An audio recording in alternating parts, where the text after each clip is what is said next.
guys, nama saya Marhain. So, anak Beatrix number BP18110330. Video kami hari ini kami akan cakap pasal suicide. So, apa yang saya faham pasal suicide tu, someone yang end dia punya life. Sebab dia anggap dengan end dia punya life, dia boleh selesai semua masalah. That's it. So, what is the definition of suicide? Let's ask them. Hey Dave. Hi. So, what is the definition of suicide? Suicide? Okay. According to American Psychological Association, APA, suicide is act of killing yourself as a result of depression or other mental illness. Sam, itu borong sendiri. Oh my gosh. Hey, what are you looking at? We're looking at like suicide victims.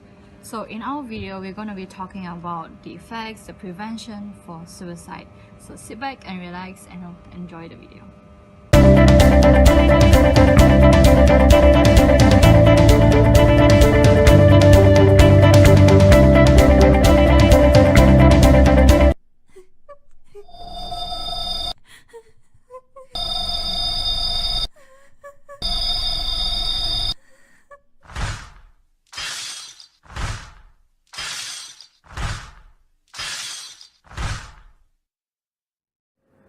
Suicide is the second most leading cause of death among teenagers. Every 40 seconds, a teen dies due to suicide. From 1980s, the rate of teen suicide has tripled. But have you wondered why this happens? Why do these young people have suicidal thoughts?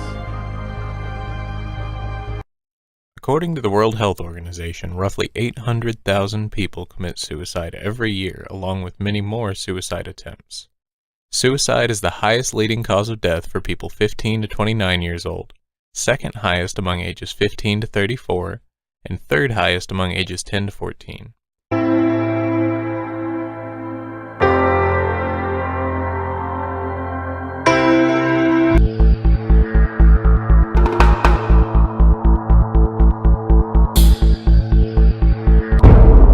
There were about 400 cases of suicide in Malaysia last year. 100 more failed in their attempt. While depression has been identified as one of the major causes behind their action, those arrested for attempted suicide are facing some serious legal consequences.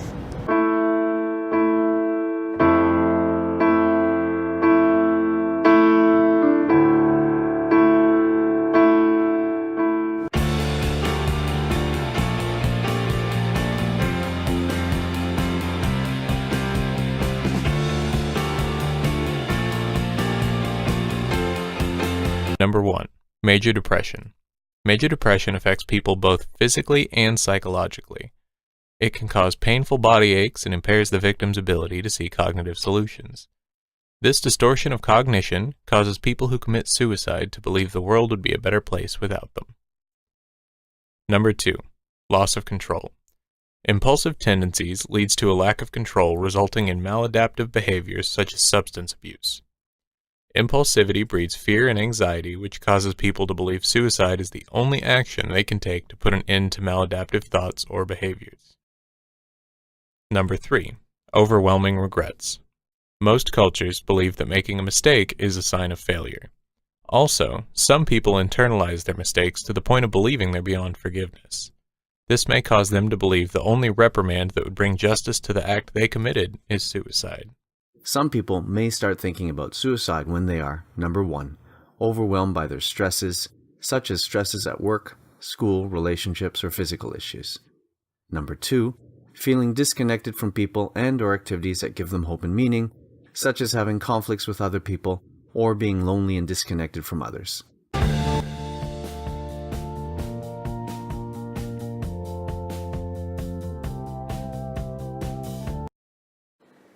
According to Durkheim, suicide seemed to result from both unusually high levels and unusually low levels of social attachment.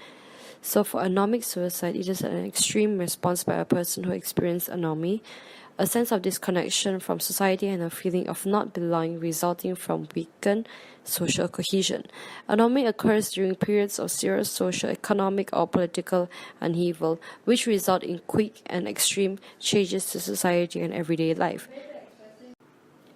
So, as an example for anomic suicide, a person may feel so disconnected from the world that they choose to commit suicide. So, in terms of altruistic suicide, is often a result of excessive regulation of individuals by social forces such that a person may be moved to kill themselves for the benefit of a cause or for society at large. For altruistic suicide, people are so strongly integrated into social expectations and society itself that they will kill themselves in an effort to achieve collective goals. So, examples of altruistic suicide is the infamous Japanese kamikaze pilots of World War II, or it can also be like the hijackers that crashed the airplanes into the World Trade Center, which is also known as the 9/11. For altruistic suicide, people are so strongly integrated into social expectations and society itself that they will kill themselves in an effort to achieve collective goals. Sigmund Freud, psychoanalytic theory. Freud believed we enter the world with the two basic instincts that work together to compel all behavior. The first, eros, or the life instinct, seek pleasure, either physical or psychological, and move us forward in a goal-oriented manner.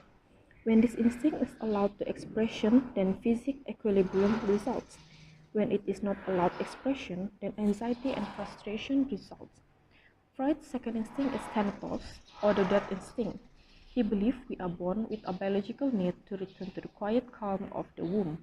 Put another way, we are born with the need of equilibrium. When it is lost, then thanatos seeks to regain again, even through regression. Ego is the component of personality that seeks to maintain a balance between the two instincts. Freud believed suicide results when eros is no longer able to achieve pleasure and thanatos is no longer able to diminish the resulting disequilibrium. The result is despair and hopelessness, or what Freud might call ego death.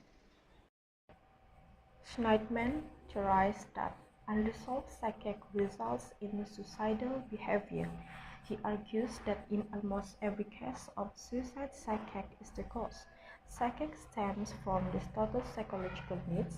Every suicidal act reflects some specific unfulfilled psychological need. His perspective, suicide is characterized as putting an end to one's consciousness and one's endurable pain. It is seen by the suffering person as the only solution. Pain is the core of suicide. Suicide is an exclusively human response to extreme psychological pain. Genre theory of suicide. As we can see, they have three main points here that related to each other. The first one is about desire for suicide. We're going to see the first one, which is thwarted belongingness. They will feel disconnected from others. They will perceive that they are isolated from the group and do not fit in. They may express feeling of being alone or being lonely, or they may express their feelings of sense of disconnect, or maybe associate their suicide with a recent loss of someone important. Second is perceived burdensomeness, which is they will perceive themselves to be a burden on those who care for them or that they are cared about. They will feel that things would be better if they were not around, especially in an interpersonal sense, like making comments like "this is for the best" and "you'll be better off without me." The third one is capability for suicide. The capability for suicide will be come if these two points come to someone, which is if these 2 points come to someone's mind, so they will not feel afraid to die.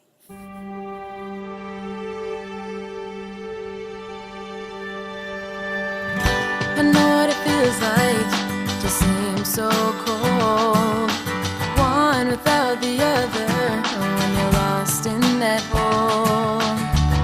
Don't think you're all alone, you have somewhere to go. This ain't a one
chapter.